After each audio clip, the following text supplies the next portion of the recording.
बच्चों ध्यान देना बेटा, 12th standard book keeping and accountancy, Maharashtra board, new syllabus, please ध्यान दे दो सब लोग। रिटायरमेंट ऑफ पार्टनर, ये वाला टॉपिक हम लोग आज स्टार्ट करने जा रहे हैं बेटा, one of the important topic. जैसे इससे पहले partnership final account, introduction and partnership final account हमने देखा, देन एडमिशन ऑफ पार्टनर देखा। फर्म में अगर कोई नया पार्टनर एडमिट होता है, ऑलरेडी 2 पार्टनर थे, तीसरा पार्टनर फर्म में आना चाहता है, तो उस समय क्या अकाउंटिंग ट्रीटमेंट रहेगी, कैसे बैलेंस शीट बनेगी after the admission of new partner, वो सारी चीज़ें हमने देखी थी। और अब हम लोग देखने जा रहे हैं अगर कोई पार्टनर फर्म छोड़ के चला जाता है तो रिटायरमेंट ऑफ पार्टनर। आज ध्यान देना बेटा सब लोग।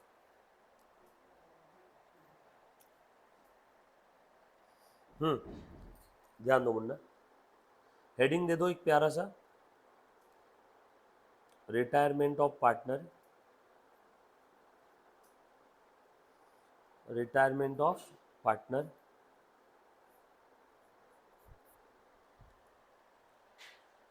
नोटबुक के अंदर में लिखना है। चल ध्यान दो, सबसे पहली चीज, अब यहाँ पे पार्टनर पार्टनरशिप फर्म छोड़ के जा रहा है, डेथ नहीं हो रही है, रिटायर हो रहा है, जिंदा है, बस फर्म छोड़ के जा रहा है, ये सुन लो। तो अब यहाँ पे कौन कौन सी एडजस्टमेंट्स, कौन कौन से सिनारियो आने वाले हैं जिसका आपको अकाउंटिंग करना होगा, वो हम लोगों को देखना होगा बेटा, राइट। तो धीरे धीरे सारी चीज़ बताता हूँ। सबसे पहले तो आपको एक काम करना होगा, जब भी कोई पार्टनर फर्म छोड़ के जाता है तो उस जाने वाले पार्टनर का, उस जाने वाले पार्टनर का प्रॉफिट शेयर, मुन्ना प्लीज ध्यान देना, उस जाने वाले पार्टनर का प्रॉफिट शेयर, जहां भी आवाज बंद हुआ ना प्लीज एक बार मुझे मैसेज कर देना इस पे, साउंड अगर नहीं आया तो, जो बच्चे लाइव स्ट्रीमिंग देख रहे हैं। जब भी कोई पार्टनर फर्म छोड़ के जाता है तो उस जाने वाले पार्टनर का प्रॉफिट शेयर कौन एंजॉय करेगा, रिमेनिंग पार्टनर, ये सर नो। जैसे मान लो आपको समझाने के लिए 3 पार्टनर थे, ए बी सी, तीनों का प्रॉफिट शेयरिंग रेशियो था आपको समझाने के लिए इक्वल 4-4-4। 12 रुपये का अगर प्रॉफिट होता है फर्म में तो तीनों पार्टनर कितने लेंगे, 4-4-4। 9 रुपये का प्रॉफिट हुआ तो 3-3-3। 15 रुपये का प्रॉफिट हुआ तो 5-5-5 इक्वल। 3 रुपये का प्रॉफिट हुआ तो 1-1-1, यस और नो। आपको समझाने के लिए मन से मैंने फिगर लिया, 12 रुपये का प्रॉफिट है तो दोनों पार्टनर, तीनों पार्टनर को कितना मिलेगा, 4-4-4। लेकिन अब ये पार्टनर फर्म छोड़ के जा रहा है, अब बताओ वो 12 रुपये का प्रॉफिट कौन कौन लेगा, ए और बी, आपको समझाने के लिए इक्वल, तो कितना हो जाएगा, 6-6। कुछ बात समझ में आई। जब कभी भी कोई पार्टनर फर्म छोड़ के जाता है तो वो पार्टनर फर्म छोड़ के जाने के बाद उसका प्रॉफिट का जो भी हिस्सा रहेगा, प्रॉफिट शेयरिंग रेशियो का जो प्रॉफिट शेयर है, जिस दिन तक वो पार्टनर फर्म में था उस दिन तक का प्रॉफिट तो वो लेके जा रहा है, लेकिन उसके जाने के बाद अब तक प्रॉफिट शेयरिंग रेशियो क्या था, इक्वल, बरोबर है। लेकिन अब फर्म छोड़ के जाने के बाद न्यू प्रॉफिट शेयरिंग रेशो भी इक्वल है, आपको समझाने के लिए, ये तो है नहीं। बताओ ए और बी को कितना कितना गेन हुआ, पहले ए को मिलता था 4, अब मिल रहा है 6, बरोबर है। कितने का गेन हुआ, 2/12। पहले ए को मिलता था 4/12, अब मिल रहा है 6/12, कितने का गेन हुआ, 2/12। तो ये हुआ गेन, देयरफॉर गेनिंग रेशो क्या हो गया, 1:1। दोनों को इक्वल गेन हुआ ना, मैंने सिंप्लीफाई कर दिया रेशो को, दोनों को गेन कैसा हुआ, इक्वल। गेन इक्वल है, मैंने रेशो लिख दिया, गेनिंग रेशो 1:1। याद करो जब भी कोई पार्टनर फर्म में आता था तो नए पार्टनर की वजह से किसी न किसी पार्टनर को सैक्रिफाइस होता था, तो हम लोग क्या करते थे, सैक्रिफाइस रेशो। पहले 2 पार्टनर थे फर्म में, एक रोटी दोनों लोग खाते थे, अब वही एक रोटी नए एडमिशन के बाद कितने लोग खाएंगे, 3 लोग। तो किसी न किसी एग्जिस्टिंग पार्टनर को जो पहले आधी आधी रोटी मिलती थी अब कम कम मिलेगी ना, तो एडमिशन की वजह से सैक्रिफाइस होता है किसी एग्जिस्टिंग पार्टनर को, और रिटायरमेंट की वजह से गेन होता है। आपके भी घर पे आपका बड़ा भाई या बड़ी बहन है, अभी वो पढ़ रहे हैं, उनके लिए एक स्पेशल कमरा है, जैसे ही वो हायर स्टडीज के लिए कहीं बाहर चले जाएंगे तो उनका कमरा किसको मिल जाएगा, आपको, तो क्या हुआ, आपको गेन। तो ठीक उसी प्रकार से अगर कोई पार्टनर छोड़ के चला गया तो अब प्रॉफिट कितने लोगों में बटेगा, 3 में से एक गया तो प्रॉफिट कितने में बटेगा, 2 में, तो प्रॉफिट शेयर बढ़ जाएगा कि नहीं उनका, यस और नो। तो जब भी कोई पार्टनर छोड़ के जाता है तो उस समय गेनिंग रेशो निकालते हैं, और जब भी किसी पार्टनर का एडमिशन होता है तो उस समय सैक्रिफाइस रेशो निकालते हैं। ये बात अपने दिल दिमाग डीएनए में फिट करके रखनी है। एडमिशन का बोला तो वर्किंग नोट में कौन सा आ सकता है, सैक्रिफाइस रेशो। ये अगर रिटायरमेंट ऑफ पार्टनर या डेथ ऑफ पार्टनर बोला, रिटायरमेंट और डेथ की 90% चीजें सेम है। रिटायरमेंट ऑफ पार्टनर और डेथ ऑफ पार्टनर में 90% चीजें सेम है।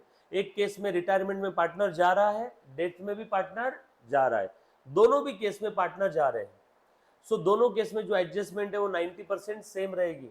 डेथ में बस एक आध एडजस्टमेंट आई तो एक्स्ट्रा रहेगी, बाकी अदरवाइज मैक्सिमम एडजस्टमेंट सेम रहने वाली है।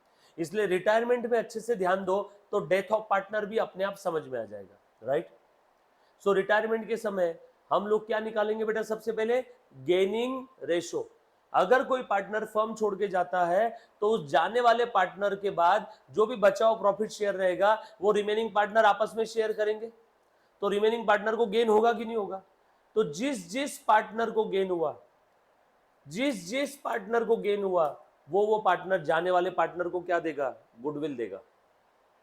एडमिशन के वक्त हम लोग गुडविल लेते थे।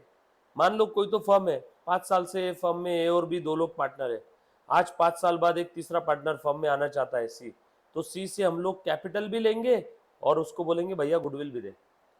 इतना आसान है क्या किसी एग्जिस्टिंग फर्म के अंदर में पार्टनर बन जाना? आपको अच्छा खासा पैसा एक्स्ट्रा देना पड़ेगा, आपको पैसा एक्स्ट्रा देना होगा। एक्स्ट्रा पैसा किस चीज का, गुडविल का। सो एडमिशन के समय हम लोग गुडविल लेते हैं, रिटायरमेंट और डेथ के समय गुडविल देते हैं। जब पार्टनर फर्म में आ रहा था तब हमने उससे क्या लिया था, गुडविल। अब वो पार्टनर फर्म छोड़ के जा रहा है तो अब जाने वाला पार्टनर क्या लेके जाएगा, उसकी गुडविल। कुछ बात समझ में आ रही क्या? और गुडविल किस किस से लेगा, जो कोई भी उस जाने वाले पार्टनर के प्रॉफिट शेयर के मजे ले रहा है उससे जाने वाला पार्टनर गुडविल लेगा। कोई पार्टनर फर्म छोड़ के जा रहा है, जैसे आपके घर पे आपका बड़ा भैया बड़ी बहन, उनको हायर स्टडीज के लिए आज जाना है, सारा रूम पैक हो गया, सब कुछ सामान वामान पैक कर लिया, अब वो बस निकलने वाले। अब वो निकलते समय आपको बोल रहा है मेरे जाने के बाद ये जो रूम है वो तेरा है ना, तू मजे करेगा ना, अब चल जा मेरे लिए 1 कप चाय लेके आ, मैं निकल रहा हूँ अभी, आधे घंटे में मेरी ट्रेन है, तो आप चाय लेके आओगे ना, उसके लिए मना थोड़ी करोगे, आपको कमरा देके जा रहा है ना वो। तो ठीक उसी प्रकार से जाने वाला पार्टनर गेनिंग पार्टनर से गुडविल डिमांड करेगा, और किस रेशो में, गेनिंग रेशो में। मान लो 3 भाई बहन है, एक बड़ा भाई जा रहा है हायर स्टडीज के लिए, उसका कमरा मिल रहा है छोटी बहन को, तो जाते समय चाहे छोटे भाई से मांगेगा तो क्या बोलेगा, भैया तेरा कमरा तो मैं ले भी नहीं रहा हूं, बहन ले रही है कमरा, जा बहन को बोल चाय के लिए। तो आसान भाषा में जो भी पार्टनर उस जाने वाले पार्टनर का प्रॉफिट शेयर एंजॉय करेगा वो ही उसे गुडविल देगा।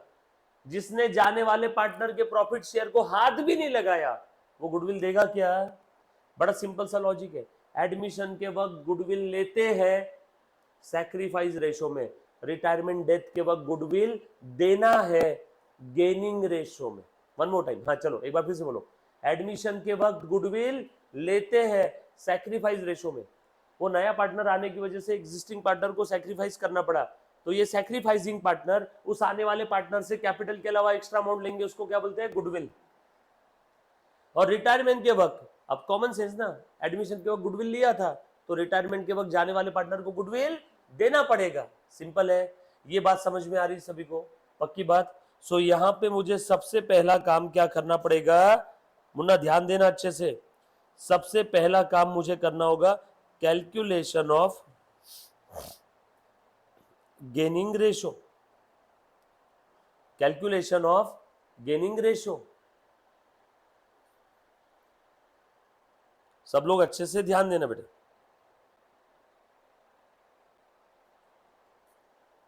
राइट,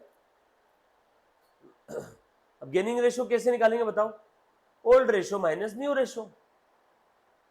मुझे पहले मिलता था 2, अब ये पार्टनर छोड़ के जा रहा है तो उसके बाद मुझे मिल रहा है 3, बताओ गेन कितने का हुआ, 1।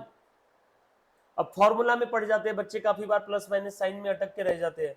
मेरा बोलना है गेनिंग और सैक्रिफाइस रेशो बहुत आसान है।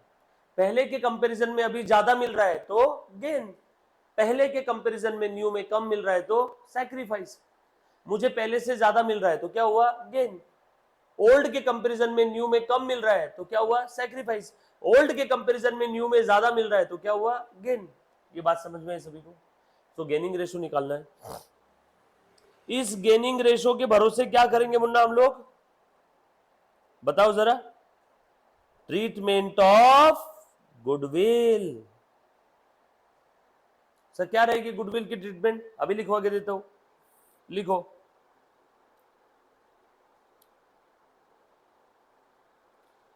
गेनिंग पार्टनर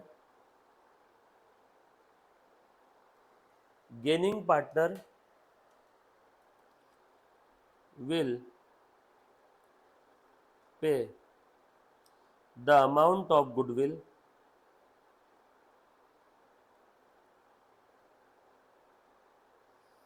to the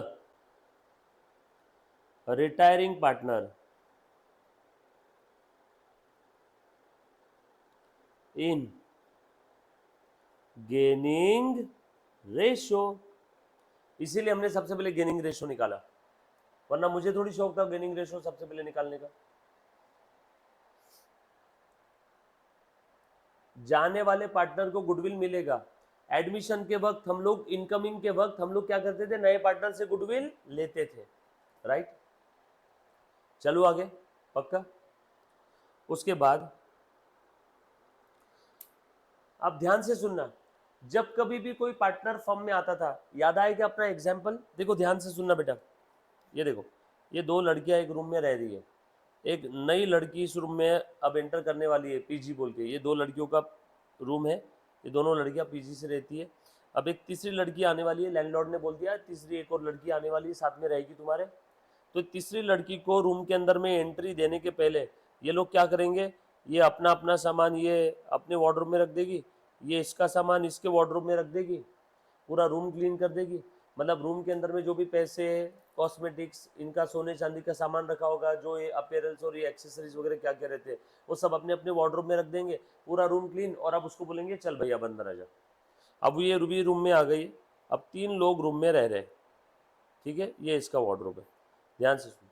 अब ये पार्टनर रूम छोड़ के जा रहा है, बाकी अब तीनों ने फिर अपना अपना सामान मिलके यूज करना शुरू कर दिया। तीनों वो रूम के अंदर में, तीनों के कॉस्मेटिक्स, तीनों का कुछ और कुछ पहनने वगैरह के सामान जो कॉमनली यूज कर सकते हैं वो रूम में पड़े। अब ये पार्टनर बोल रहा है मैं फर्म छोड़ के जा रहा हूँ, तो जाते समय ये रूम में जो भी बिखरा हुआ सामान है जो इसका है वो सब लेके जाएगा कि नहीं? रूम के अंदर में उसके पैसे पड़े हैं, कुछ रूम में उसका कचरा अगर पड़ा होगा तो बच्चे पार्टनर क्या बोलेंगे, भैया तेरा कचरा भी साफ करके जा, तेरे तू पैसे लेके जा रहा है, तेरे काम की चीजें लेके जा रहा है तो कचरा भी साफ करके जा। तो ठीक उसी प्रकार से एडमिशन के वक्त नए पार्टनर को एडमिट करने के पहले, नए पार्टनर को फर्म में एडमिशन देने के पहले ओल्ड पार्टनर ने old reserve surplus old ratio में लिया था ना। ओल्ड पार्टनर ने ओल्ड रिजर्व सरप्लस, उस समय जो बैलेंस शीट में रिजर्व सरप्लस था वो ओल्ड पार्टनर्स ने ओल्ड रेशो में अपने अपने कैपिटल में ट्रांसफर कर लिया था। तो ठीक उसी प्रकार से रिटायरमेंट के वक्त भी ये पार्टनर जाने के पहले सबको बोल देगा हर कोई अपना अपना रिजर्व सरप्लस ले लो, यस और नो। तो एक रिजर्व सरप्लस का भी एडजस्टमेंट रहेगा। सो यहाँ पे लिखो adjustment of reserves and surplus. याद आया क्या एडमिशन के वक्त जो देखा था? ऑब्लिक प्रॉफिट और लॉस और फिक्टिशियस एसेट, फिक्टिशियस एसेट क्या है बेटा ये एडजस्टमेंट? वो भी लिख लो आगे। Distribution of reserve surplus profit loss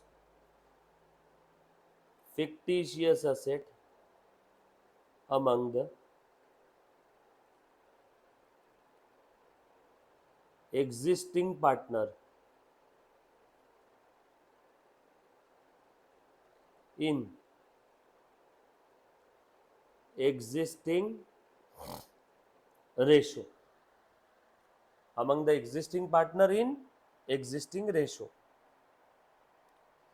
ये बात समझ में आई बेटा सभी को? पुराना प्रॉफिट, पुराना लॉस, पुराने पार्टनर, मतलब ये छोड़ के जाने के पहले, रिटायरमेंट के पहले जितने भी एग्जिस्टिंग पार्टनर सब आपस में डिस्ट्रीब्यूट कर लेंगे क्या? Yes, clear? उसके बाद लिख लिया बेटे सभी ने? जिस प्रकार से एडमिशन के वक्त रिवैल्यूएशन हुआ था असेट्स और लायबिलिटी का, याद आया क्या? नया पार्टनर बोलेगा ना, मैं जब एडमिट हो रहा था तब तो तुमने बड़ा रिवैल्यूएशन खेला था ना, अब मैं छोड़ के जा रहा हूं तो चलो फिर से रिवैल्यूएशन करो, और मुझे उस रिवैल्यूएशन का प्रॉफिट लॉस भी मिलना चाहिए। समझ में आया क्या? मैं एक फर्म में पार्टनर हूं, उस फर्म के अंदर में मैं पिछले 10 साल से पार्टनर हूं, आज मैं उस फर्म को छोड़ के जा रहा हूं। उस फर्म के अंदर में एक लैंड परचेस की थी 10 साल पहले हम तीनों ने मिलकर, वो लैंड तब खरीदी थी 10,000 की, 12,000 की, 12,000। आज वो लैंड की कीमत 12 करोड़ है। अब मैं छोड़ के जा रहा हूँ तो एक पार्टनर ने मुझे बोला, देख वो लैंड 12,000 की खरीदी थी, ये ले तेरे 4,000, निकल यहाँ से। मैं 4,000 लेके निकलूंगा क्या? मैं बोलूंगा भैया रुक, क्या ये तो बुक वैल्यू है, रीवैल्यू कर लैंड को, आज की वैल्यू पे लेके आ, 12 करोड़, चल दे मुझे 4 करोड़। समझ में आया क्या? तो एडमिशन के वक्त जब रिवैल्यू किया था तो रिटायरमेंट के वक्त भी, डेथ के वक्त भी रिवैल्यूएशन होगा। और मैं छोड़ के जाने के पहले बोलूंगा सारी एसेट्स का रिवैल्यू करो, सारी लाइबिलिटीज का रिवैल्यूएशन करो, और मुझे रिवैल्यूएशन का प्रॉफिट लॉस देना पड़ेगा आप सबको। सही है ना भैया? आज वो लैंड की कीमत 12 करोड़ है, हम तीनों इक्वल पार्टनर है, मैं फर्म छोड़ के जा रहा हूं, या तो मुझे लैंड दे दो, या तो लैंड का जो मेरा हिस्सा है उतना पैसा दे दो। उसको बोलते हैं रिवैल्यूएशन, प्रॉफिट और लॉस। तो ये भी कर लो, लिखो बेटा,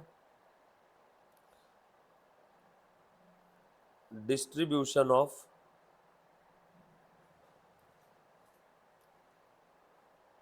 रिवैल्यूएशन, प्रॉफिट और loss among existing partner in existing ratio, PSR profit sharing ratio, PSR profit sharing ratio, PSR यानी क्या? Profit sharing ratio.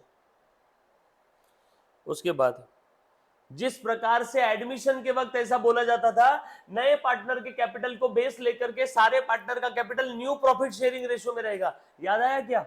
Adjustment of the capital, 2-3 question में मैंने वो एडजस्टमेंट मार्क करके बताया था अलग से। पार्टनर्स के कैपिटल को एडजस्ट करना है न्यू पीएसआर में, तो हम लोग क्या करते थे, नए पार्टनर ने इतने शेयर के लिए इतना कैपिटल लाया तो बचे हुए दोनों पार्टनर का प्रोपोर्शनेट कैपिटल कितना रहेगा, और वो प्रोपोर्शनेट कैपिटल आते ही हम लोग पहले क्लोजिंग कैपिटल में लिख देते थे, और balancing figure 2 cash by cash, 2 loan by loan. याद आ रहा है क्या? ऐसा कुछ करते थे। तो ठीक उसी प्रकार से यहाँ पे भी फिर से पार्टनर्स कैपिटल का एडजस्टमेंट। आप समझ में, मैंने क्यों बोला था एडमिशन होने के बाद रिटायरमेंट डेथ के लिए कम समय लगता है, 1/5, क्योंकि मैक्सिमम एडजस्टमेंट सेम है। रिवैल्यूएशन बोलो, ट्रांसफर टू रिजर्व बोलो, यहां पे लिख लो लास्ट वाला, adjustment of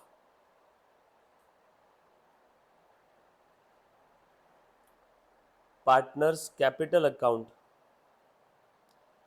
adjustment of partners capital account as per profit sharing ratio.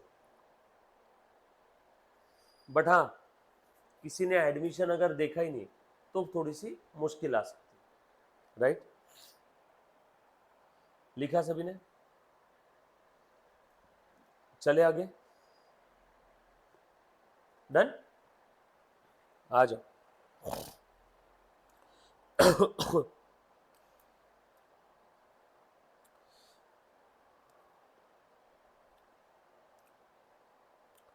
कुछ क्वेश्चंस देखो, मुझे सॉल्व करके बताना बेटा।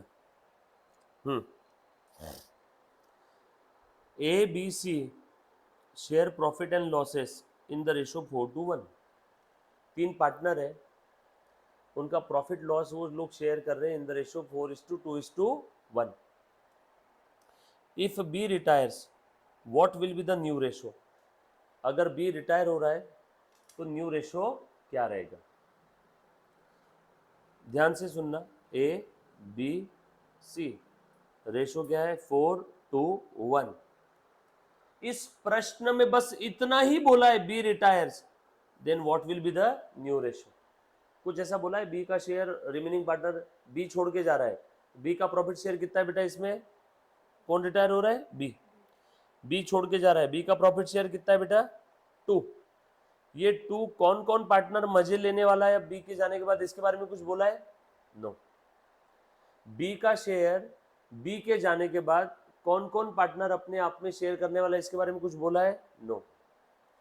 तो फिर सबसे आसान क्वेश्चन हो गया है, बी छोड़ के जा रहा है ना, हाँ जा, नया रेशो आ गया 4:1। सिंपल है, बी छोड़ के जा रहा है ना, और कुछ बोला नहीं बी का शेयर कौन लेके जा रहा है, तो बी का रेशो एज इट इज जो भी उसका शेयर है माइनस कर दो, बचा नया वाला रेशो क्या आ गया 4:1। सर एक बार इसको डिटेल में सॉल्व करके बताओ ना, एग्जाम में आपने डायरेक्ट ऐसा कर लेना, बट डिटेल में अगर किसी को जैसे एडमिशन के वक्त करते थे वैसे सॉल्व करके चाहिए तो देखना। ए बी सी ये 3 पार्टनर है, बी का शेयर कितना था बताओ तो जरा, 2 था। हाँ चलो रेशो के फॉर्म में लिखो, 4 और 2 6 और 1 7, 7 7 7। बी का शेयर 2/7। बी का शेयर कौन कौन लेगा बी के जाने के बाद, कुछ बोला नहीं है तो हम लोग ऐसा अज्यूम करेंगे कि बी का शेयर बी के जाने के बाद ए और सी उनके ओल्ड रेशो में ही ले लेंगे। ए और सी का ओल्ड रेशो क्या था 4:1, सो 4:1, सो 2/7 को 4:1 में बांट दो। 4:1 मतलब 4 और 1 5 5, 4/5 और 2/7 इंटू 1/5। दिख रहा है क्या सभी को? 4/5 ये किसको मिलेगा ए को, और 1/5 ये किसको मिलेगा सी को। बी का शेयर बी के जाने के बाद कौन कौन एंजॉय कर रहा है इसके बारे में कुछ नहीं बोला है, तो ओल्ड रेशो में ही बी का शेयर बढ़ जाएगा। ओल्ड रेशो क्या था ए और सी का 4 और 1। चलो बताओ कितना आया 8/35। इधर बेटा 2 कितना है बताओ 35। कैसे आया 2 इंटू 4 8, 2 इंटू 1 2, 7 इंटू 5 35, 7 इंटू 5 35। चलो दे दो तो, ए और सी को गेन हुआ ना, गेन कितना गेन हुआ ए को, और सी को कितना गेन हुआ, ए को 8/35 और सी को 2/35। डिनोमिनेटर सेम कर दूं क्या, 35 कर देता हूँ, 5 से मल्टीप्लाई करना होगा, जो नीचे किया सेम ऊपर करो, यहाँ पे भी 5 से मल्टीप्लाई करना होगा। रेशो में जो चीज से नीचे मल्टीप्लाई किया सेम चीज से ऊपर भी मल्टीप्लाई किया तो कोई फर्क पड़ने वाला है क्या? हाँ चल बता बेटा कितना आया 4 इंटू 5 20, 20 में से 8 चले गए, बोलो बचा कितना 12/35। सॉरी चले नहीं गए, उल्टा मिल गया, इसको गेन हुआ है ना इस बार। हर बार की आदत रहती है अपने को माइनस करने का, इस बार क्या हुआ है गेन। 4 इंटू 5 20, 20 और 8 28, 28/35। और यहाँ पे 5 इंटू 1 5, 5 और 2 7, 7/35। सो 28:7। सिंप्लीफाई करो, 7 1 जा 7, 7 4 जा 28। तो मैंने सबसे पहले क्या बताया था 4:1। मैंने आपको क्या शॉर्टकट बताया था ए बी सी 4:1 रेशो है, बी छोड़ के जा रहा है, हो गया आ गया ए और सी का रेशो 4:1। हमने सॉल्व करके भी क्या निकाला, सिंपल है क्या। एग्जाम में भी लॉन्ग कट मत करना, रिटायरमेंट के समय शॉर्टकट पॉसिबल है। जो भी रेशो था मान लो 3:1 है, सी छोड़ के जा रहा, तो बताओ न्यू रेशो 3:2। बट ये कब अप्लीकेबल रहेगा, जब जाने वाले पार्टनर के प्रॉफिट शेयर के साथ क्या क्या अत्याचार हुआ इसके बारे में कुछ नहीं बोला है, बस सिंपली इतना बोल दिया बी छोड़ के जा रहा है, बाकी कुछ भी नहीं बोला, बी का शेयर कौन ले रहा है कैसे ले रहा है कुछ नहीं बोला है, बी छोड़ के जा रहा है तो बी तू जा, बचा गया 4:1। सिंपल है, पक्का। चलो आगे दूसरा क्वेश्चन देखो, यहाँ पे क्या आ जाएगा, देखो 4:1 हो गया, आंसर एक ही लाइन का है। स्ट्रेट वे बी का शेयर कैंसिल कर दिया, और हमने प्रूव करके भी देख लिया कि वो आता है उतना ही, राइट, पक्की बात। दूसरा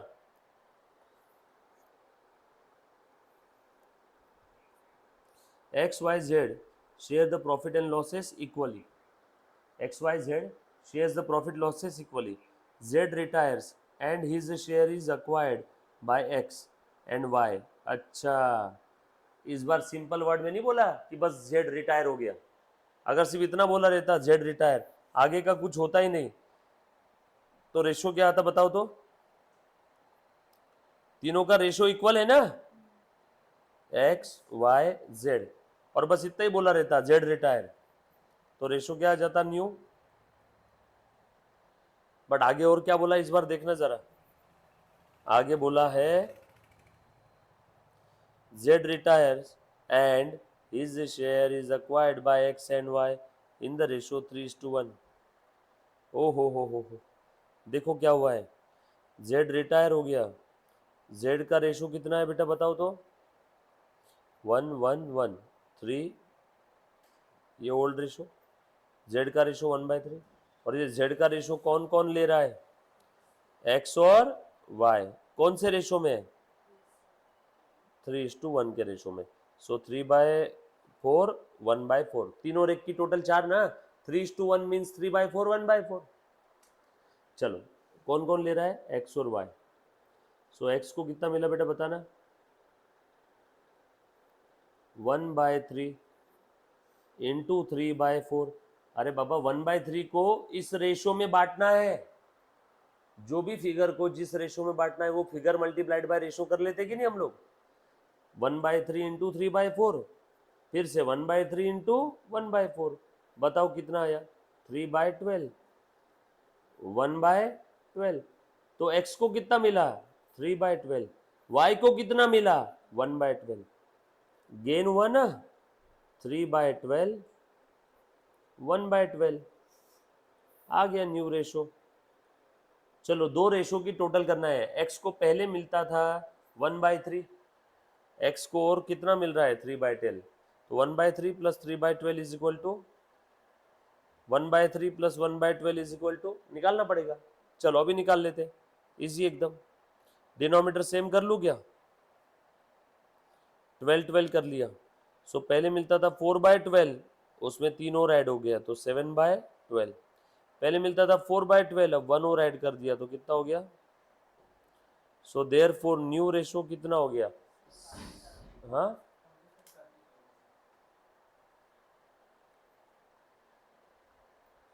7:5। चेक करो तो आ रहा है क्या?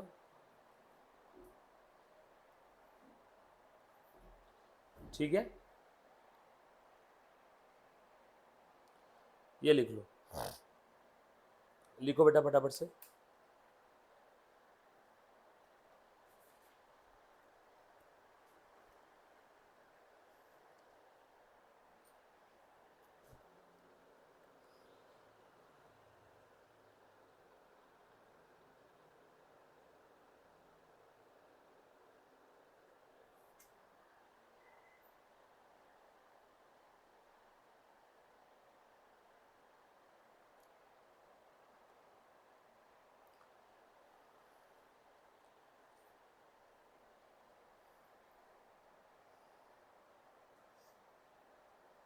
डन।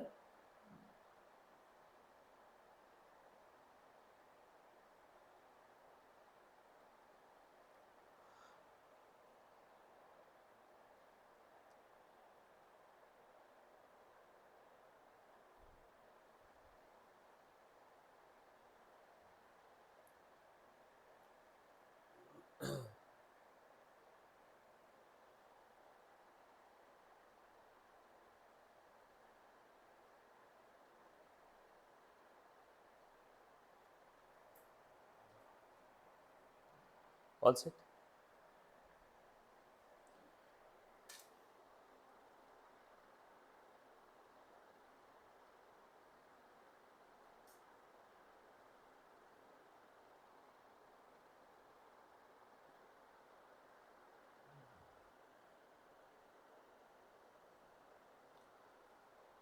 नहीं यार, जानवी के बारे में ऐसा मत बोल सानी का यार, मतलब गलत है, मतलब ऐसा नहीं बोलना चाहिए था।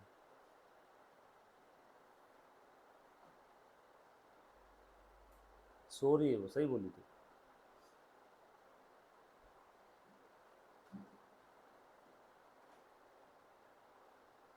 अरे हेलो, जो बच्चे लाइव स्ट्रीमिंग देख रहे हैं कहाँ है सब लोग?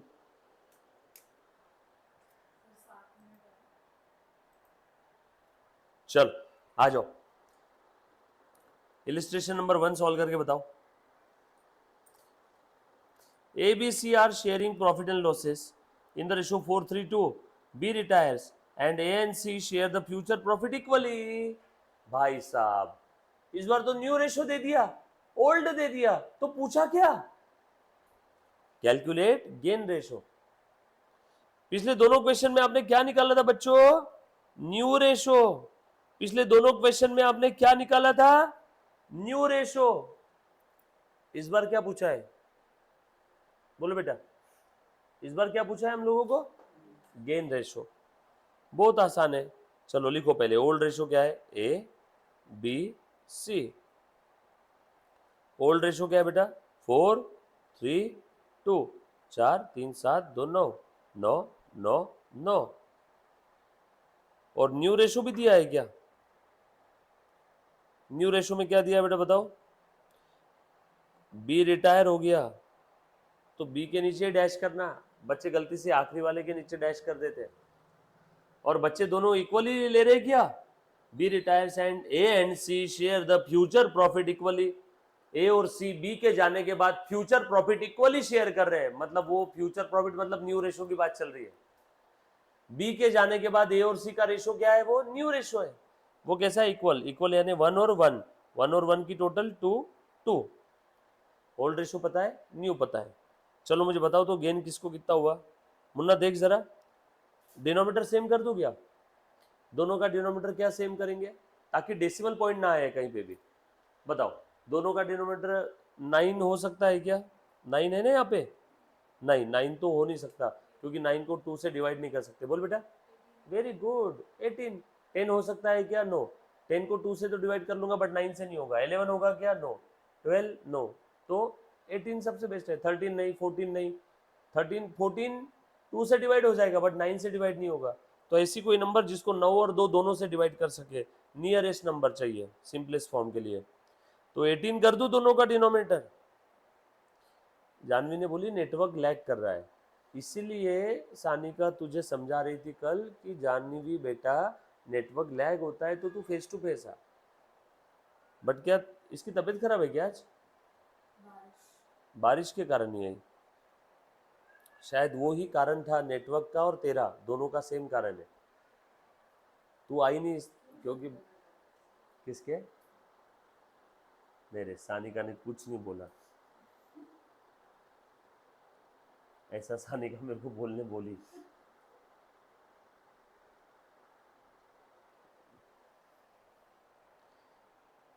देख ठीक है, सॉरी सानिका, मैं कल से आ रही हूँ। लिखी उसने। तेरे को एक बार देखना है तो आके देख ले उसको। और जानवी तेरे फोन का कैमरा तो बंद रख कम से कम।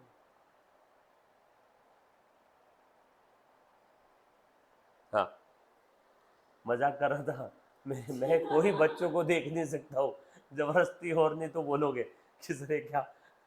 ये सिर्फ आप मुझे देख सकते हो, रिवर्स वे में नहीं है। मैं किसी भी बच्चे को नहीं देख सकता हूँ, मजाक था। जानवी बोल रहे वही तो। चलो 18 कर दो। कैसे करेंगे? 9 9 से मल्टीप्लाई कर दिया। चलो बता दो कितना हो गया बेटा? पहले कितना मिलता था? 4 इंटू 2 8। अभी कितना मिल रहा है? 9। क्या बात है, पहले 8 मिलता था अभी 9 मिल रहा है। बोल कितने से बढ़ गया बेटा वेदांत? 1 से। सो 1/18। पहले मिलता था 2, 18 करना है ना। पहले मिलता था 4, अभी मिल रहा है 9। भाई साहब कितने से बढ़ गया? 7। 4 और अभी 9, 5 से। पहले मिलता था 2 इंटू 2 4/18, अभी मिल रहा है 1 इंटू 9 9/18। पहले 4 मिलता था अभी 9 मिल रहा है। 5 से बढ़ गया क्या? Denominator same. यही तो है gaining ratio. Therefore G R gaining ratio. Please आप जी आर नहीं लिखोगे, 1:5। ऊपर ऊपर वाली जो नंबर है वो लिख देना। Gaining ratio 1:5। चेक करो आया क्या, यस, डन।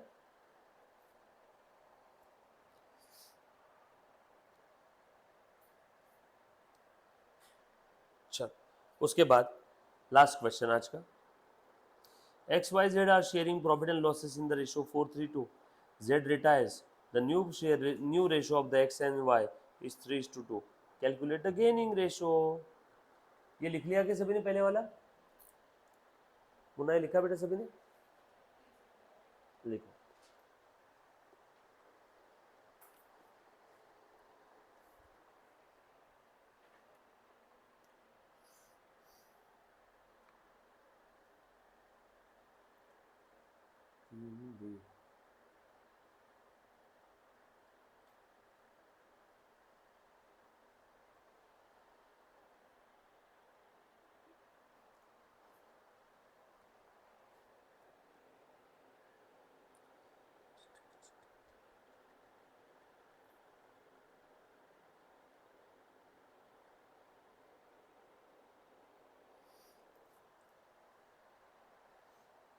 लिखा?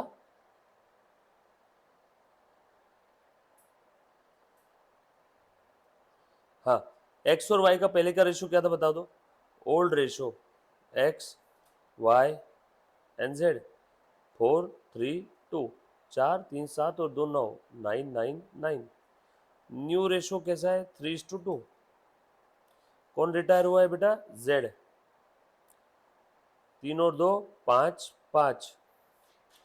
डिनोमीटर सेम कर दूं?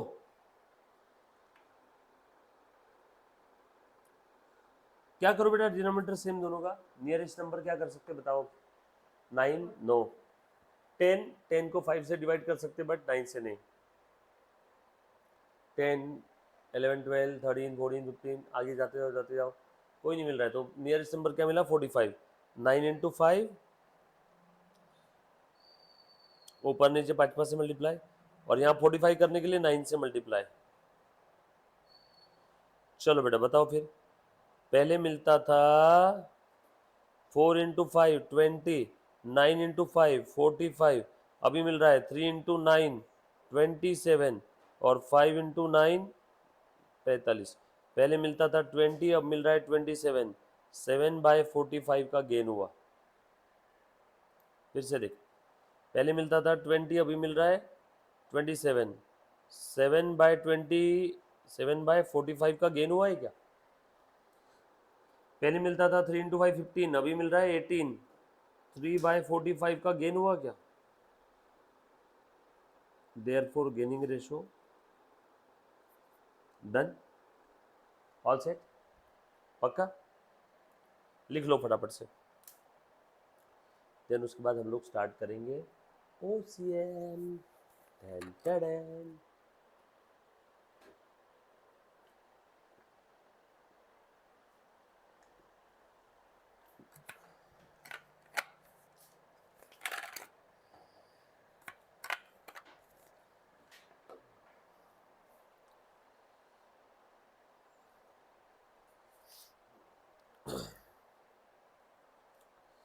डन।